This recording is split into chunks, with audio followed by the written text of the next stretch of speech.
Hello friends, welcome back to my channel. आओ बातें करें। तो मैं आपकी दोस्त और होस्ट फिर हाजिर हूँ आप लोगों के साथ एक और वीडियो लेकर। आज के वीडियो में मैं आप लोगों के साथ बात करने वाली हूँ कि भगवान शंकर ने सोने की लंका रावण को क्यों दी। कहते हैं छल कपट से ली गई वस्तु कभी प्राप्त नहीं होती, उसका विनाश तो अवश्य ही होता है। रावण द्वारा छल कपट से ली गई सोने की लंका भी जलकर भस्म हो गई। ये तो आगे वीडियो में जानते हैं कि सोने की लंका किसने बनवाई और किसके श्राप द्वारा भस्म हो गई। राजाधिराज कुबेर संपूर्ण ब्रह्मांड के स्वामी होने के साथ साथ देवताओं के भी धनायक्ष के भंडारी हैं। संसार के गुप्त या प्रकट जितने भी वैभव हैं, उन सब के अधिष्ठाता देव कुबेर हैं। कुबेर नवनिधियों के भी स्वामी हैं। कुबेर विश्वरवा मुनि और इडविडा के पुत्र हुए। उनकी दीर्घकालीन तपस्या से प्रसन्न होकर ब्रह्मा जी ने उन्हें लोकपाल का पद, अक्षय निधियों का स्वामी, पुष्पक विमान व देवता का पद प्रदान किया। कुबेर ने अपने पिता विश्वा मुनि से कहा, ब्रह्मा जी ने मुझे सब कुछ प्रदान कर दिया है, परंतु मेरे निवास के लिए कोई स्थान नहीं दिया है। इस पर इनके पिता ने दक्षिण समुद्र तट पर त्रिकुट पर्वत पर स्थित लंका नगरी कुबेर को प्रदान की। कुबेर ने कई जन्मों तक भगवान शंकर की पूजा आराधना की। पाद कल्प में जब ये विश्वा मुनि के पुत्र हुए, तब इन्होंने भगवान शंकर की विशेष आराधना की। भगवान शंकर ने प्रसन्न होकर इन्हें उत्तर दिशा का आधिपत्य, अलकापुरी का राज्य, चैत्र रथ नामक दिव्य वन और एक दिव्य सभा प्रदान की। माता पार्वती की इन पर विशेष कृपा थी। भगवान शंकर ने कुबेर से कहा, तुमने अपने तप से मुझे जीत लिया है, अतः मेरा मित्र बनकर यहाँ अलकापुरी में ही रहो। इस प्रकार कुबेर भगवान शिव के घनिष्ठ मित्र बन गए। एक बार कुबेर ने भगवान शंकर के पास जाकर कहा, मैं आपकी कोई सेवा करना चाहता हूँ, मुझे कोई सेवा बताएं। भगवान शंकर ने कहा, मेरे हृदय में तो श्री राम बसते हैं, वही मेरा धन है, मुझे किसी वस्तु या सेवा की आवश्यकता नहीं है।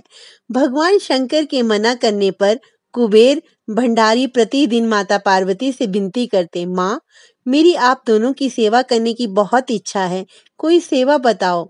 एक बार भगवान विष्णु और लक्ष्मी जी भगवान शंकर और माता पार्वती से मिलने कैलाश पर्वत पर आए।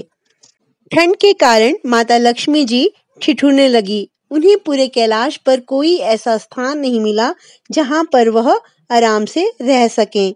तब माता लक्ष्मी जी ने माता पार्वती से पूछा, आप इस पर्वत पर अपना जीवन कैसे व्यतीत करती हैं? इसके बाद माता पार्वती ने वैकुंठ धाम की यात्रा की। वहां के वैभव को देखकर पार्वती जी ने ठान लिया कि वे भी अपने और शंकर जी के लिए ऐसा ही महल निर्मित कराएंगी। अपनी इच्छा को उन्होंने भगवान भोलेनाथ के सम्मुख रखा, परंतु भगवान भोलेनाथ तो ठहरे बैरागी, वे कुछ नहीं बोले। एक दिन माता पार्वती ने कुबेर से कहा, तुम्हारे पास बहुत संपत्ति है, तो सोने का राजमहल बनवा दो, मैं शंकर जी को मनाकर उसमें ले आऊंगी। कुबेर की बहुत प्रसन्नता हुई कि मेरी संपत्ति का उपयोग शिव सेवा में होगा। मेरे द्वारा बनवाए गए राजमहल में भगवान शंकर माता पार्वती सहित विराजेंगे। कुबेर ने अपनी सारी संपत्ति लगाकर देवताओं के शिल्पी विश्वकर्मा से सोने का राजमहल बनवा दिया, जिसे देखकर सभी देवताओं को बड़ा आश्चर्य हुआ। भगवान शंकर को माता पार्वती अति प्रिय हैं। पार्वती जी जो कहती हैं वही शंकर जी करते हैं।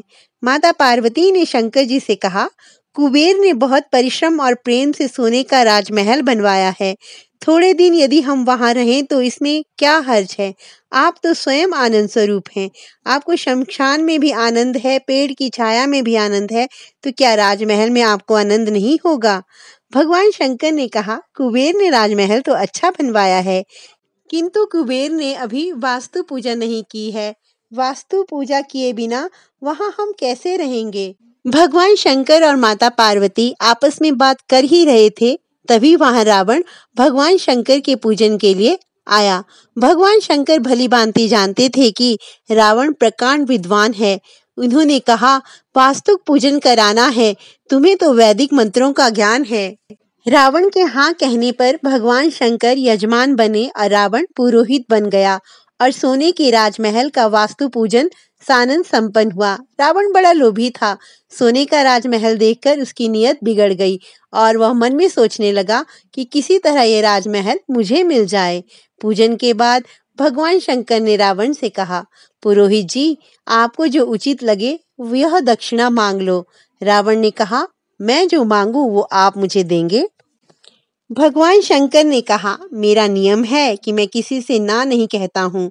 रावण ने कहा, महाराज, ये जो सोने का राजमहल है, जिसका अभी अभी मैंने वास्तु पूजन करवाया है, उसे आप दक्षिणा में मुझे दे दें।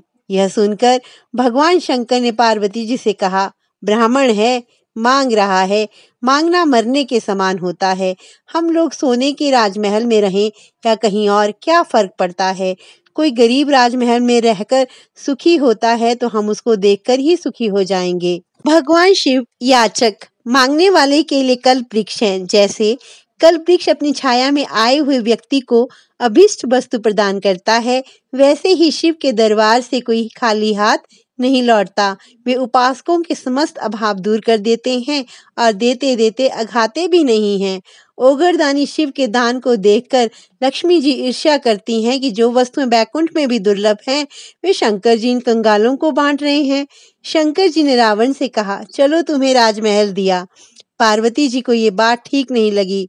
उन्होंने रावण को शाप देते हुए कहा, जिस सोने की लंका को तुमने दान में मांग लिया है, वह एक दिन जलकर भस्म हो जाएगी। और सच में हनुमान जी ने सोने की लंका को जलाकर भस्म कर दिया।